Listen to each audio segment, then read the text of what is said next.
Well, friends of Mundo Maldini, let's analyze a bit more in depth what happened yesterday with Valencia versus Real Madrid 2-1. Let's dive into Jude Bellingham with the Wyscout report. Of course, we'll hear from Carlo Ancelotti. We'll talk about the Vinicius situation and listen to what Ancelotti said regarding Vinicius' red card. Let's talk about this man, Kylian Mbappé, and the match he had. You already have the video with the ratings. Now, we'll also discuss Valencia, the ball circulation of Real Madrid, and Valencia, a ton of details in this Valencia versus Real Madrid match that has left a lot of Wyscout report. All right, let's get into it. We are also going to talk about Valencia, the ball circulation of Real Madrid. Valencia, a lot of details in this. Valencia, a Real Madrid 2 that has left a lot of Wyscout results. All right, let's go.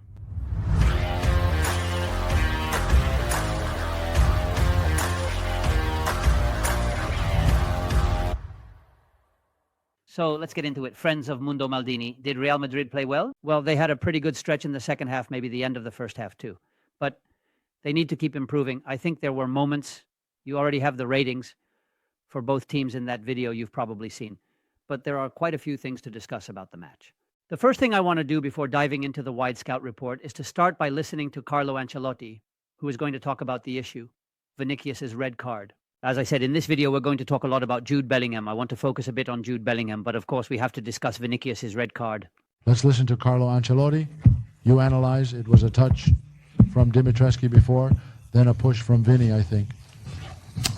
2 yellow cards were enough, and that's it. The matter was over. I don't think so. He fell into the trap and suffered. In the first half, he was more inside. He needed to be outside for more one-on-one chances. He played his game. Sometimes it works, sometimes not. It could be that in the first half, he was a bit more inside. He needed to be a bit more outside to have more opportunities for one-on-one situations. He tried to play his game. Sometimes it works out well for him. Sometimes not so much. Now it's over. And I don't know if he can play in the next match, obviously. I hope he can play in the next matches. He remains a key player for us. Well, Carlo Ancelotti commented, of course, on the Vinicius situation. I don't quite agree with Carlo Ancelotti here. It's true that the play could have been resolved with 2 yellow cards, but Vinicius clearly fell for what Dimitrescu was proposing. He ended up biting the bait, and I think this is something that happens to him too often. I believe he will get more than 1 match suspension. I think he will likely receive 2 matches, although we don't have confirmation yet. However, it is possible that he could still play in the Supercopa. But I'll say again what I said yesterday. Now let's get into the Wyscout report. The situation with Vinicius is ultimately a provocation from Dimitrescu, but it's a provocation that a player like him just can't fall for. He really can't fall for that. Here, I showed it to you yesterday, and we can take another look if you want. Here we have how it's an aggression. 2 yellow cards could resolve it. If you get sent off, you can't complain too much. Madrid can protest, but it's unlikely. Dimitrievski provokes. He touches his back slightly, then Vinicius takes the bait. Vinicius ends up committing an aggression. It's not very strong, but yes, it is an aggression from Vinicius. He wasn't playing well at all in the match. You sand. Here we have Dimitrievski's provocation. Here we have him. It is true that he touches him a little on the back, but then he ends up biting, clearly. Vinicius ends up biting. Here we see how Vinicius ends up attacking him. It is not a very strong aggression, but well, yes, it is an aggression from Vinicius. And I have to say one thing. Vinicius was definitely not playing well in the match. In fact, let's look at Vinicius. Friends from the world Maldini, 2009. I want us to go a little deeper into what Vinicius Jr. did yesterday. Here in the Wyscout report, because in the end he had 55% successful actions, only 3 out of the 7 dribbles he attempted, 2 out of 4 shots, and 80% passing accuracy, but only 20 passes. So I think he wasn't having a good day, not at all. Vinicius wasn't having a good day. Here we have it. Look at how he positions himself on the left. I think that in the end it seems like Carlo Ancelotti is consolidating Mbappé as the center forward and Vinicius on the left, but he hardly had any breakthroughs. Vinicius wasn't having a good day. Here we have him. Look at how he scores on the left.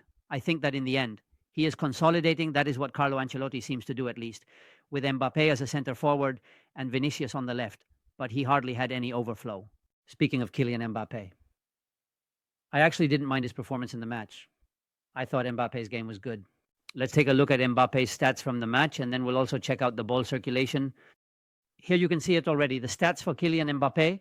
Well, he didn't shoot on target. It's true that he scored a fantastic goal, by the way, which was disallowed for a very tight offside. He completed 5 out of 9 dribbles.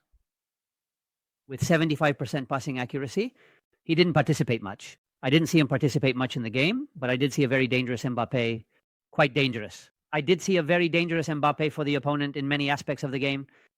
Everything he generates, everything he distracts. I didn't mind Mbappe's performance in the match. He still needs to play better, but I didn't mind Kylian Mbappe's performance in the match. I insist, I think we're talking about a player who needs to do more. Let's dive into the topic of Jude Bellingham. But by the way, this is the play where we saw Mbappé, the video, but I want you to see again how Mbappé was in a very tight offside position. That's the 6th goal that has been disallowed for offside for Kylian Mbappé this season. He needs to take a look at that, but it's also a problem. The passers, it's a problem with the passers. Friends of Mundo Maldini, let's tackle the topic of Jude Bellingham, who I think had a fantastic second half, even though he missed a penalty. I've already mentioned it in the video about the ratings. Let's keep listening to Carlo Ancelotti and dive a little deeper into Jude Bellingham and the Real Madrid match in particular. Let's listen a bit more in the press conference to Carlo Ancelotti, who keeps sharing some very interesting insights. Last question, are we going to appeal? I don't know if they will accept the appeal, but there will be no sanction for him. We, as I said, think that there is no red card. So, is this the question or not? I think so, because as I said, the first half was very bad with little balance. I think Valencia started better than us, especially after the goal. We started playing in the second half, and it was very, very good too, even with 10 players and all the difficulties. I think the penalty is deserved. Well, so I agree with Ancelotti. I think Madrid deserved to win the match. I think they recovered from being a player down and ended up resolving it. Let's dive into the topic of Jude Bellingham. The first thing I want us to look at, friends of Mundo Maldini, is Jude Bellingham. I've taken some screenshots for you to see. Here we have, for example, where he moved very close to the area. Here we have the reception with Vinicius, and he waited in this position. It's true that Madrid started losing very early, and in the second half, they dominated a lot. So Jude Bellingham, facing a very deep opponent, was indeed quite boxed in by rival players, but he played very close to the area. Here you can see this type of passes from Jude Bellingham, his receptions. In the end, he was looking for a way to get out of that pressure from the opponent by moving to the sides. Here we have him moving to the sides. And at this point, Camavinga was already on the field. These were really the best moments for Real Madrid. Again, he was quite close to the left wing. Here you can see where Jude Bellingham moves, but he was especially decisive in both goals. In both goals, he was absolutely crucial with a lot of reception. These were really the best moments for Real Madrid. Once again, quite close to the left wing. Here you can see where Jude Bellingham moves, but he was especially decisive in both goals, absolutely crucial with a lot of receptions. It's true that Dani Ceballos, this is a play that defines a lot, where he receives the ball, turns, and then Mbappé makes a run into that area that I've pointed out here. Mbappé gets free, and Bellingham passes to Mbappé, who turns. But those receptions close to the area are what really hurt opponents. Jude Bellingham, in matches where Madrid dominates, also has games where he helps the team control the game by playing further back. And then the 2 goals. This is the pass to Luka Modric. He scores the second goal, but this is the pass to Luka Modric. It's a play by Ibrahim. And here you have it, the pass to Luka Modric. Luka Modric makes a great run to get free, logically, because the defense was sitting very deep. When you play that deep, this kind of thing happens. A player who finds a good run starting a bit further back ends up right at the penalty spot to finish, which is exactly what Luka Modric did. Modric's finish was easy. Of course, Madrid was closing in on Valencia too much, and Valencia wasn't able to get out, and they weren't able to get out. Obviously, they weren't able to get out, and that was what cost them so dearly. If we look at Jude Bellingham's performance, friends of Mundo Maldini, I think the second half was especially memorable. He had 91 actions, most of them in the second half, with a 64% success rate. For example, he had 1 successful shot out of 3, which was the goal, and 4 successful dribbles out of 8. But more importantly, look at the influence he had on the game. Notice something significant. In the first half, Jude Bellingham, near the area, lost nearly all actions. He tried to move all over the field, but near the opponent, he lost almost every action. In the second half, he won many more actions in the area, improving offensively. Madrid dominated and Bellingham's offense improved. I think that was key, besides the fact that, as we will include here in the Wyscout report, more than just the generic match analysis. Friends of Mundo Maldini, if we look at the ball circulation of Real Madrid, you will see some things that are quite significant. In the second half, they didn't win many actions in the area, but he improved offensively. Of course, Madrid dominated a lot, and Bellingham's offensive game got better. I think that was key, besides the fact that, as we will include here in the Wyscout report, more than just the generic match analysis, friends of Mundo Maldini, if we look at the ball circulation of Real Madrid, you'll see some things that are quite significant. This is the ball circulation of Real Madrid. Notice how Jude Bellingham played very high up the pitch. Look at Jude Bellingham's position. His average position was very high, very, very high. With Mbappé as the striker and Vinicius slightly shifted to the left, and of course, a lot of combinations with Ceballos. The combinations between Ceballos and Bellingham were crucial.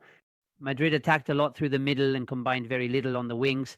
Rodrigo, who went inside, and Vinicius, who had a rather weak game. In fact, both of them were suspended in the notes that you will have seen. It is evident that all of that is true. And then with Valencia, you can also see their ball circulation was very far from the area. Very far from the area. They tried to play long quite a bit at many moments, but their ball circulation was really distant from the area. Are we going to keep listening to Carlito for a bit? Just a little. And then we'll wrap up the video. Did you notice that? The truth is that Dimitrios didn't have his feet on the line for the penalty, but I think it's a reading. My interpretation is that if he doesn't interfere, if he doesn't touch the ball, it shouldn't be repeated. If he touches the ball, then it might be repeated, or even if he doesn't touch the ball but still interferes in the play. I think, in my opinion, they thought it didn't interfere with the play. Honestly, it bothers me. Unfortunately, we've missed 3 penalties, and I think I have to take responsibility for choosing who will take them, as you know. Well, Ancelotti is understandably upset about the missed penalties. That's obvious and logical. But this is a rule that I mentioned yesterday, and I want to emphasize it a bit because it's an absolutely absurd rule. I'll talk to Tonio about it tomorrow, on Monday when we fly together to Riyadh. Let's see. How can it not interfere? How can it not interfere even if the goalkeeper doesn't touch the ball? The goalkeeper is the only obstacle the striker has in a penalty. How can it not interfere? It's impossible for it not to interfere. How can it not interfere if the goalkeeper is off his line? Because it directly forces Bellingham, in this case the forward, the shooter, the penalty taker, to go much closer to the limit. If you step up, you cover more space. Correct. It's obvious. This is an obvious issue. If you step up, you cover more space. You're interfering even if you don't touch the ball. It's an incredibly absurd rule that I think they should reconsider. I believe that any goalkeeper who steps off the line should have the penalty repeated. It's something I'll discuss with Tonio, Matteo, and Lados, but it just seems very obvious to me. How can it not interfere? How can it not interfere even if he doesn't touch the ball? Of course it interferes. Of course it interferes. Anyway, well, it's a detail that I especially wanted to analyze with you all, and I'd like you to share what you think. I want to finish with some data, what I call the colder stats from the match. For example, here you have the average positions, goal opportunities, and ball possession. Look at the ball possession. Well, Madrid had the ball much more practically the whole match, even for a long time in the first half. And they had the ball much more with one player less. Valencia really needs to take a look at this. You have one player less, and the opponent has one player more, yet they're dominating you. Pass accuracy, Real Madrid had much higher pass accuracy throughout the match. And in terms of duel percentages, which is important, Real Madrid won many more duels on average throughout the whole match, throughout the entire match. And then what I insist on a lot, the pressing intensity, here you have it. Well, I mean, Real Madrid applied much greater pressure. Madrid was superior to Valencia, except for some stretches of the first half.